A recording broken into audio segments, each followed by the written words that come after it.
जग जग होठों पे बंसी बाजे बसिया की होती जग होठों पे बंसी बाजे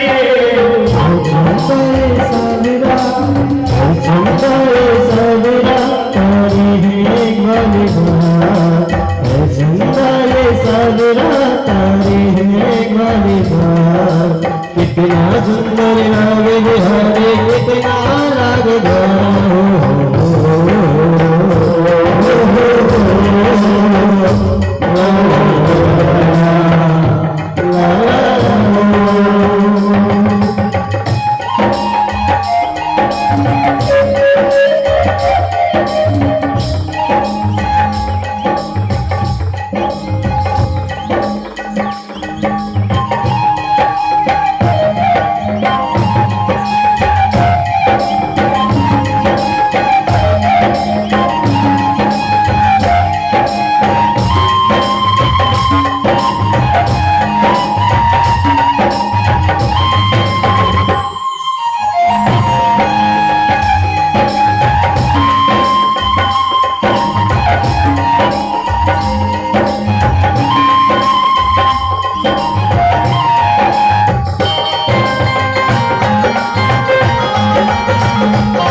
और महाराज शिवदास जी कहते हैं तू जब जब बंसी बजाए तो मोर भी नाच दिखाए तू जब जब बंसी बजाए तू जब जब बंसी बजाए तो मोर भी नाच दिखाए यमुना में लहरें उठती और गोयल को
जिसकी इतनी सुंदर छवि हो महाराज इतना सुंदर जो लगता हो अगर उससे महाराज एक बार अखियां मिल जाए नैना मिल जाए तो फिर उसका क्या क्या हाल होता है उस जीव का।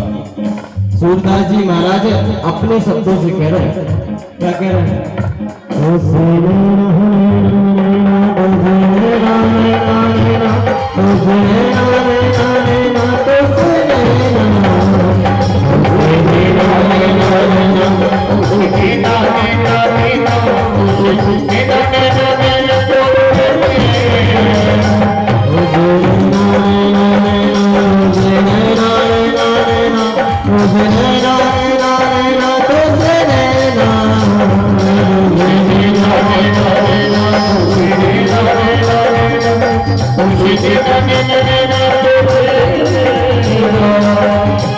सांप तिलक सब चीज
तो महाराज कितने सुंदर है मैं ठाकुर जी। एक बात महाराज जिनसे इनसे नैना अगर मिल जाए तो महाराज छाप तिलक सब छिन जाता है। मोह माया धन दौलत सब कुछ महाराज अपने तरफ ये कर लेते हैं। श्री सुखदेव जी महाराज कहते हैं, हे राजा परिचय वृष्टे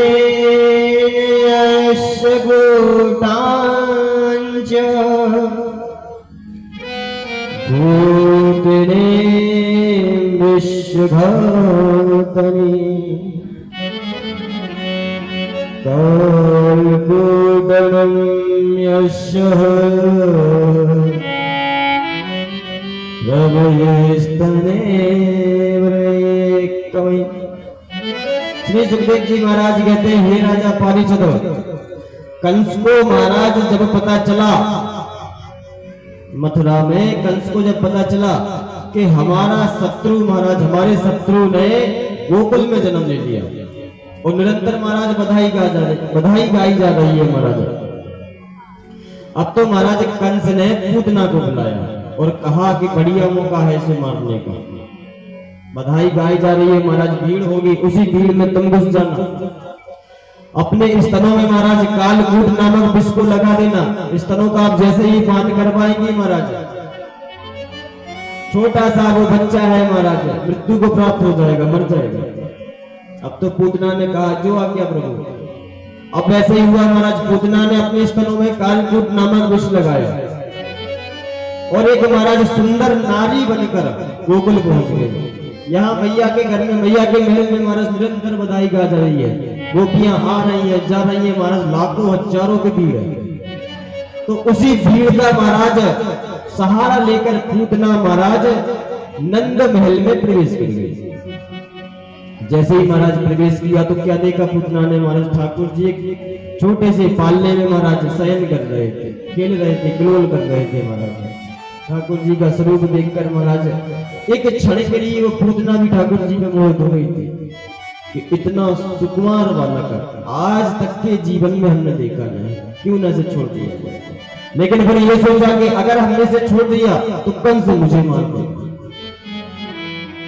अब तो महाराज वो पूतना ने धीरे से जाकर उस पालने के पास जाकर बैठ गई। मैया यशोदा की जैसे ही नजर पहुंची कि अरे ये नई गोपी कौन है महाराज, जानी पहचानी तो लगती नहीं है, ये कौन है नई गोपी।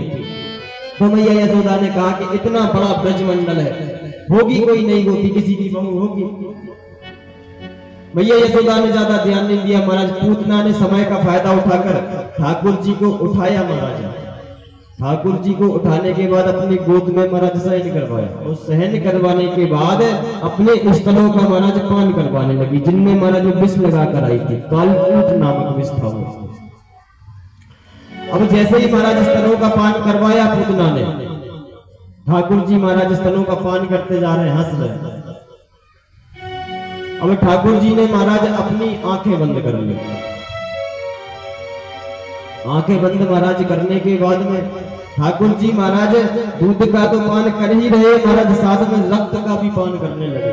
जब रक्त का पान हो गया तो महाराज प्राणों का पान करने लगे। तो पूतना को महाराज कष्ट हुआ।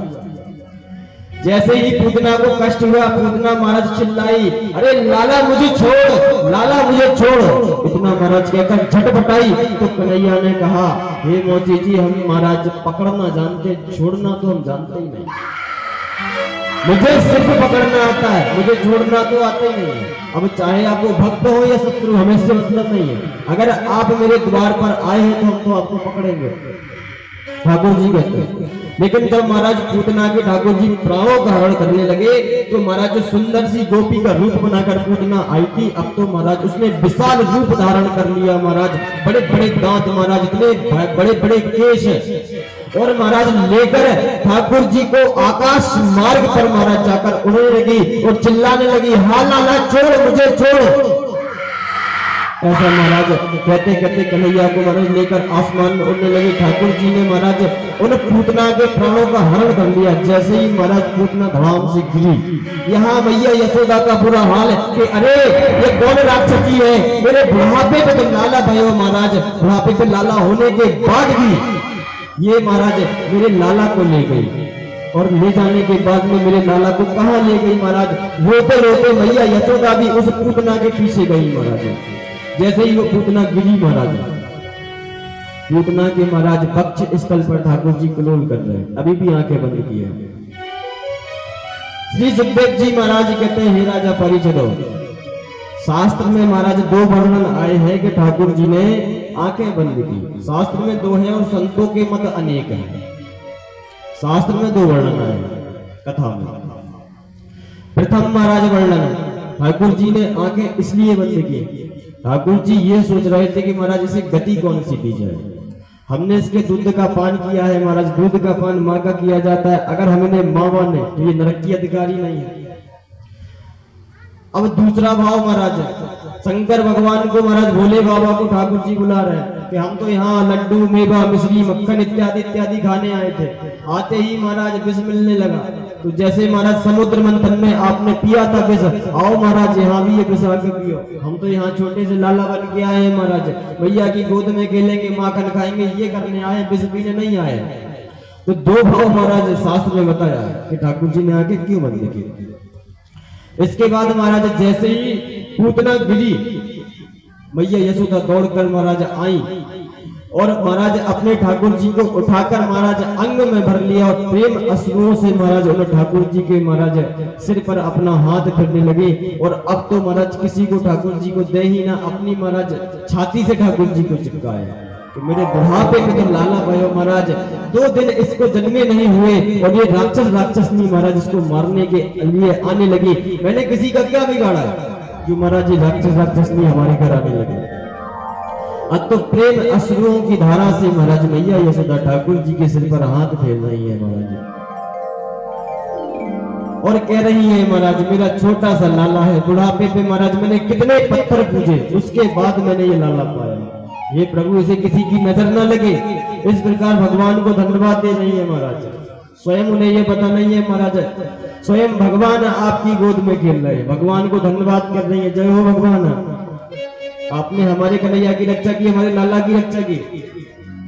इसके बाद श्री सुखदेव जी महाराज कहते हैं जितने भी जहां भी भगवान ने अवतार लिया है, भोले बाबा दर्शन करने जरूर आए हैं कन्हैया के, चाहे वो राम अवतार हो या कृष्ण अवतार हो। अब तो महाराज भोले बाबा को जब पता चला कि ठाकुर जी ने जन्म ले लिया गोकुल में, सुंदर से ठाकुर जी लीला करेंगे, महाराज गदगद हो गए भोले बाबा। भोले बाबा भी अनन्य भक्त है महाराज कन्हैया के। अब तो महाराज भोले बाबा कितना भी प्रयास कर ले अपना रूप बदलने का, लेकिन जो भोले बाबा के गण है महाराज वो उनका पीछा नहीं छोड़ते। भोले बाबा ने प्रयास तो बहुत किया अपना रूप बदलने का कि महाराज ये सांप महाराज गले में लटका के जाएंगे तो लाला की मैया दर्शन नहीं करवाएगी। बहुत महाराज प्रयास किया भोले बाबा ने, लेकिन वो उनके गण साथ ही नहीं छोड़ते। अब तो भोले बाबा ने आज एक संत का रूप बनाया। संत महाराज कैसे है, बढ़िया अचला पहने हैं, लेकिन महाराज गले में से सर्प न चबले, प्रभु हम आपको नहीं छोड़ सकते। महाराज कानों में सुंदर बिच्छू लटक रहे हैं, तो शोभा बढ़ा रहे हैं।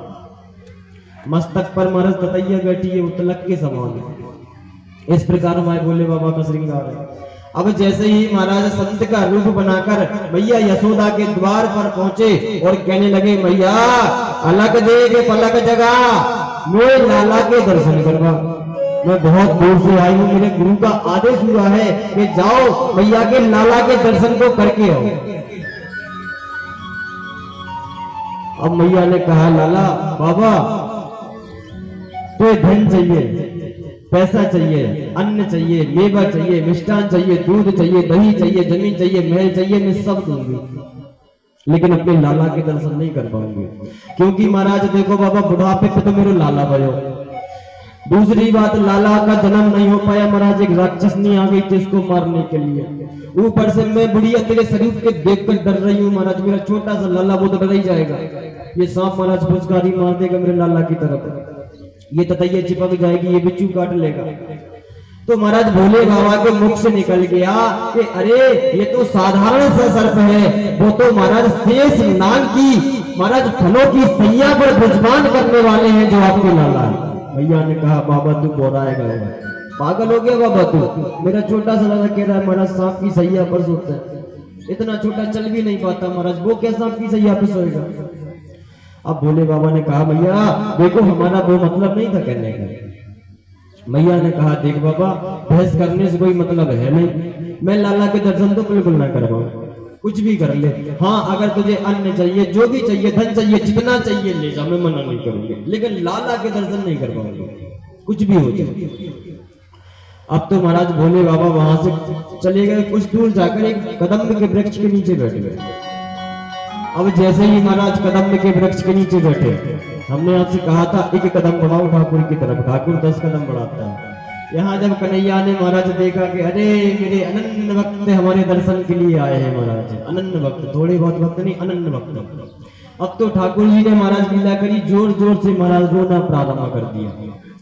इतना जोर से महाराज रोए कि महाराज सभी ब्रज की गोपियां मैया के महल में महाराज इकट्ठा हो गई, सभी ब्रज की गोपियां। कोई कह रही है मैया से कि मैया कहीं इसको नजर तो नहीं लग गई, कोई कह रहा है कि नहीं गोपी तो नहीं आई थी, कोई कह रहा है महाराज इसकी नजर झाड़ी कि नहीं झाड़ी, ये इतना क्यों रो रहा है। ऐसे ही रो रहे थे कन्हैया महाराज। तो महाराज अपनी अपनी गोपियों का एक अलग अलग भाव है कि मैया क्या हुआ, कोई आया था क्या सुबह से। तो मैया ने कहा, देखो गोपी वैसे तो कोई नहीं आया था, हाँ एक बाबा आया था, वो कह रहा था कि ठाकुर जी के लाला के दर्शन करवाओ, तो मैंने मना कर दिया। वो जादू टोना तो नहीं कर गया महाराज हमारे कन्हैया पर। तो एक बुजुर्ग गोपी थी, उसने कहा कि उस बाबा को बुलाओ। तो मैया ने कहा, देखो गोपी बाबा को मत बुलाओ, बाबा सांप लपेड़े महाराज गले में, मुझे उससे डर लग रहा, मेरा छोटा सा लाला वो डर जाएगा। गोपी ने कहा, देख मैया तू चिंता मत कर, मैं हूं ना तेरे साथ, ब्रजमंडल की पूरी गोपियां हैं महाराज, पूरा तेरा महल बड़ा है।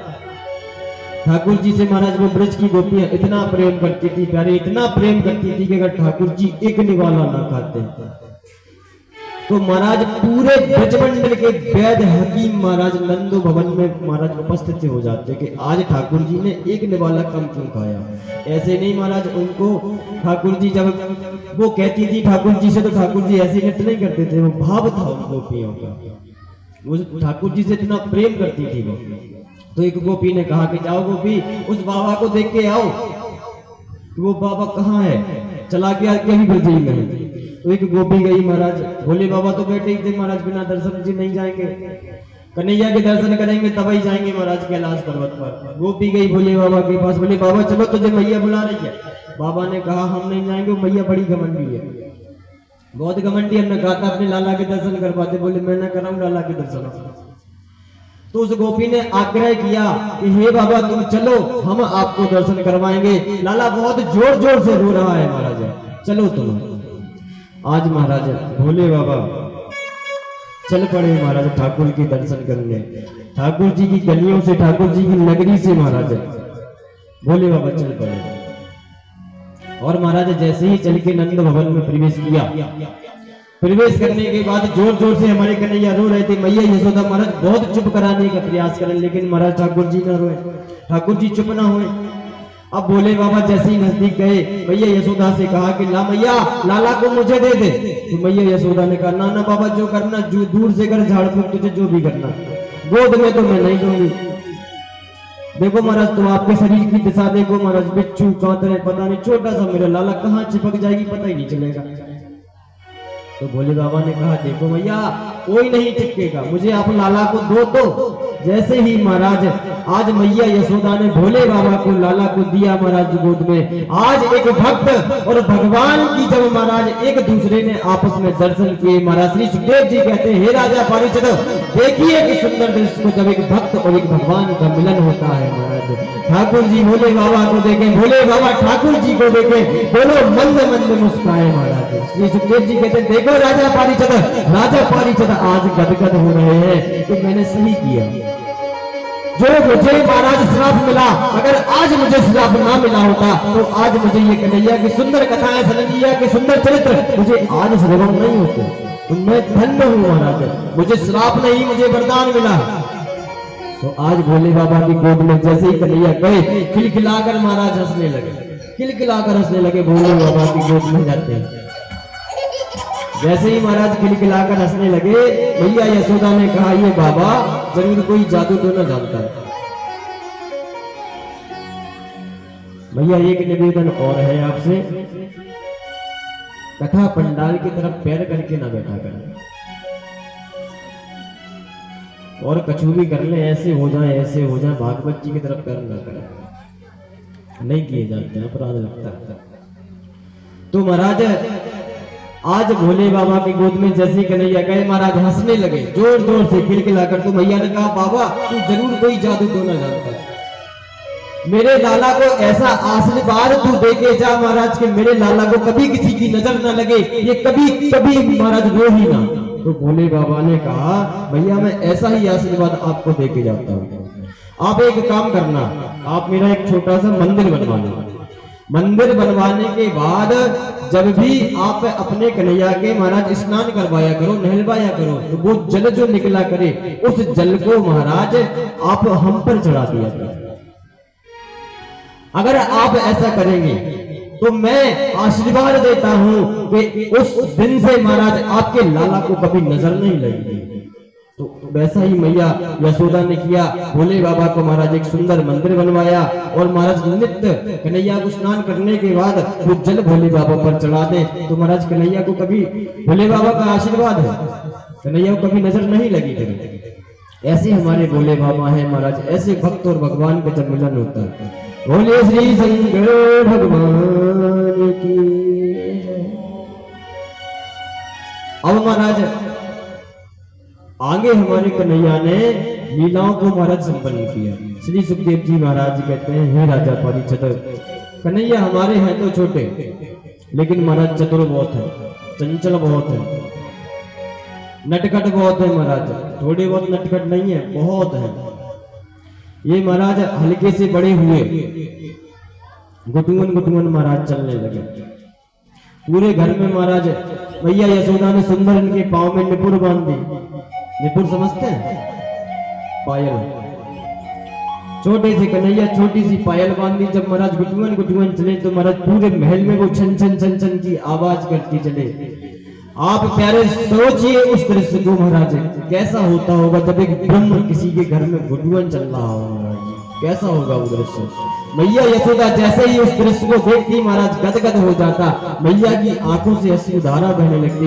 हे प्रभु मेरे कन्हैया को किसी की नजर न लगे, बस आप भले ही आप कुछ भी मेरे साथ कर ले, मेरी उम्र हमारे कन्हैया को दे दे। वो माँ महाराज ऐसा आशीर्वाद देती है मैया यशोदा। श्री सुखदेव जी कहते हैं राजा पारीक्षित, देखिए महाराज जी सुंदर हमारे कन्हैया की महाराज लीलाओं को, सुंदर चरित्रों को। उसके बाद श्री सुखदेव जी महाराज कहते हैं राजा परीक्षित, कृष्णे वृष्टिं कर्णे भयकूटं यशदायत शानायस्य सदा भूना अभुदेयस्य दूना महाराज देखिए उनकी महाराज सुंदर छवि को। ठाकुर जी अब हल्के से बड़े हुए महाराज, चंचलता और नटखटता महाराज इनमें बचपन से ही है, नहीं है बचपन से। महाराज नंद बाबा अपने भगवान की पूजा कर रहे थे, सालिग्राम भगवान की। आसन लगाए थे महाराज, सालिग्राम भगवान को दूध दही स्नान करवाया, पंचामृत से करवाया, शक्कर से करवाया। ठाकुर जी महाराज द्वारे से बैठे बैठे सब देखते रहे। ठाकुर जी ने सोचा महाराज ये सालिग्राम नहीं है महाराज, ये गुलाब जामुन है, करिया वालों रसगुल्ला। और इतने दिनों से महाराज पंचामृत से इनका स्नान हो रहा है, दूध से, दही से, शहद से, इत्र से, गंगा जल से। महाराज कितने मीठे हो गए होंगे। चलो इनको चख के देखते। छोटे से नन्हे से ठाकुर जी महाराज यहाँ। अब तो बाबा ने सुंदर सालिग्राम भगवान को स्नान करवाने के बाद उनको चंदन लगाया, झोली माला लेके आंख बंद करके भजन करने लगे। अब ठाकुर जी गुटुगन गए महाराज, नंद बाबा के बगल में जाके बैठ गए। और बैठने के बाद महाराज सालिग्राम को उठाया और गप से महाराज मुंह में दे दिया। अब मुंह में देने के बाद में महाराज मुंह ठाकुर जी का फूल गया, क्योंकि छोटे से ठाकुर जी सालिग्राम बड़े थे। अब यहाँ महाराज जैसे ही नंद बाबा का भजन पूरा हुआ, उन्होंने कहा सालिग्राम भगवान की जय हो। सिंहासन की तरफ देखा तो सालिग्राम भगवान ही नहीं है। इस तरफ देखा, उस तरफ देखा, बोले अच्छा दूसरे महाराज पंडा जी बैठे, मुंह भी फूला। अब तो महाराज वासुदेव नंद बाबा ने ठाकुर जी से कहा कि लाला तूने हमारे भगवान को ही मुंह में धर लिया। यशोदा मैया को बुलाया, अरे यशोदा देखो तो ये तुम्हारा लाला कितना नटखट हो गया, हमारे भगवान को इसने मुंह में रख लिया। तो मैया यशोदा ने कहा कि अरे अभी छोटा सा ही तो है, कौन से ये बड़े हैं। अब तो महाराज जैसे ही नंद बाबा ने एक गुलचा मारा महाराज ठाकुर जी को पीठ में, गप से महाराज बाहर आ गए सालिग्राम भगवान। अब तो फिर से महाराज बाबा ने सुंदर स्नान करवाया, फिर से चंदन लगाया और कहा महाराज ठाकुर जी से, हे लाला ये भगवान है, ये जय जय है, इनके साथ ऐसा नहीं किया जाता है। लेकिन भगवान ने कहा सबसे बड़ी जय जय तो हम है, ये हमसे बड़े जय जय है। तो नंद बाबा ने कहा कि बच्चा है, कह देता हूं। नंद बाबा ने नहीं समझा ये चीज। अब तो महाराज श्री सुखदेव जी महाराज कहते हैं, हे राजा परीक्षित, कन्हैया हल्के से और बड़े हुए। आज मैया यशोदा ने सुंदर कन्हैया को स्नान करवाया, वस्त्र पहनाए, बंसी हाथों में दी महाराज, मुकुट रखा सिर पर, सुंदर तैयार किया महाराज। जैसे ही ठाकुर जी को सुंदर तैयार करने के बाद में ठाकुर जी को निहारा तो मैया ने कहा, हे लाला तू इतना सुंदर है, कहीं मेरी ही बुढ़िया की नजर तुझे न लग जाए। तू इतना सुंदर लगता है, ऊपर से तोतला तोतला बोलता है, गुटुगन चलता है महाराज, कहीं इस बुढ़िया की ही नजर तुझे न लग जाए। अब तो ठाकुर जी ने मैया से कहा, हे मैया हमें नींद आ रही है, आप हमें सुलाओ।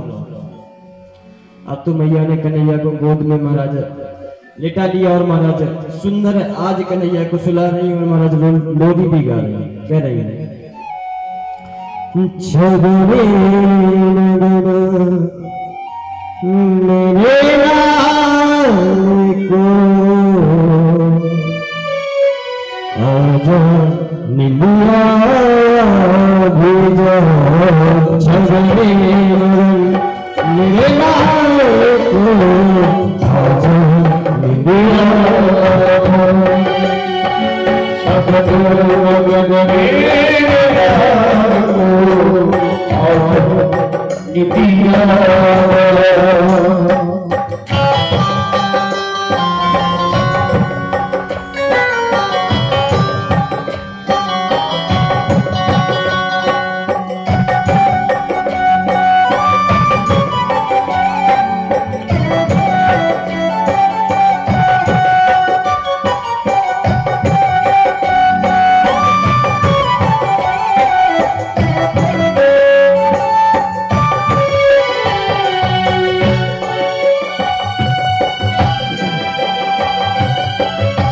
आगे महाराज क्या कर रही है, पहले दुकान छगन मगन में लाल को आजादी दिया, अब आगे लोरी में क्या महाराज सुना रही है। चंचल नैना श्याम के, चंचल नैना श्याम के, चंचल नैना श्याम के, चंचल नैना श्याम के, नदियों बीच समाजा, नदियों बीच समाजा, सोच कन्हैया प्यारे मोहन, सोच कन्हैया प्यारे मोहन, मैया तुम्हें सुनाए, सजने मेरे लाल को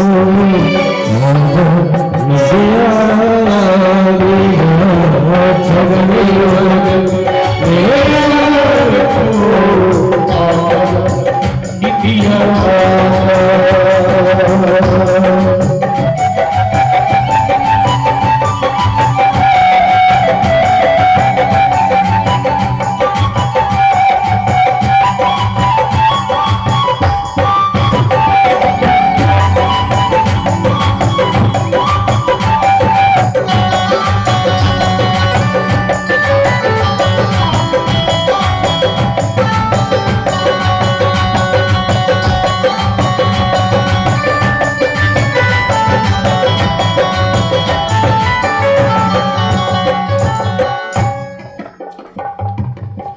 बोले श्री राम कृष्ण भगवान की। इस प्रकार मैया यशोदा कन्हैया को सुना रही। श्री सुखदेव जी महाराज कहते हैं, राजा परीक्षित बहुत आनंद आ रहा है। सुखदेव जी महाराज, राजा परीक्षित कहते हैं श्री सुखदेव जी से, आज एक ब्रह्म और एक जीव जिसका दोनों में कोई तालमेल नहीं, लेकिन प्रेम के बस में होकर एक जीव की गोद में स्वयं परम ब्रह्म महाराज शयन कर रहे हैं। कन्हैया महाराज आगे लीलाओं को संपन्न करते हैं। कुछ महाराज ये बड़े हुए, चलने जोग हुए, महाराज चलने लगे हमारे कन्हैया, तो इनने महाराज छोटे से ग्वाल गोपालों की महाराज एक टीम बनाई, जिसका नाम भी रखा बाल गोपाल चोर प्रचार विद्या मंडली। इनकी महाराज मंडली का नाम है। उस मंडली में महाराज छोटे छोटे से इनके सखा है। इनके सखाओं का महाराज नाम है मनसुखा, स्तोक कृष्ण, कृष्ण महाराज बलराम। इस प्रकार महाराज इनके मित्र हैं 8-10, और इनने महाराज एक अपनी टीम भी बना ली। टीम बना के महाराज गोपियों के घर जाए, गोपियों से कहे, हे गोपी हमें माखन खिलाओ। तो गोपी कहे, कन्हैया ऐसे माखन नहीं खिलाएंगे। कन्हैया बोले, फिर कैसे माखन खिलाओगे? बोले, पहले नचो फिर हम माखन खिलाएंगे। तो कन्हैया आज एक कटोरी माखन के पीछे महाराज नृत्य कर रहे हैं गोपियों के घर में। श्री तुलसीदास जी महाराज कहते हैं, महाराज जीव की औकात नहीं है कि ब्रह्म को नचा सके, ना माखन की औकात है कि ब्रह्म को नचा सके। शेष महेश गणेश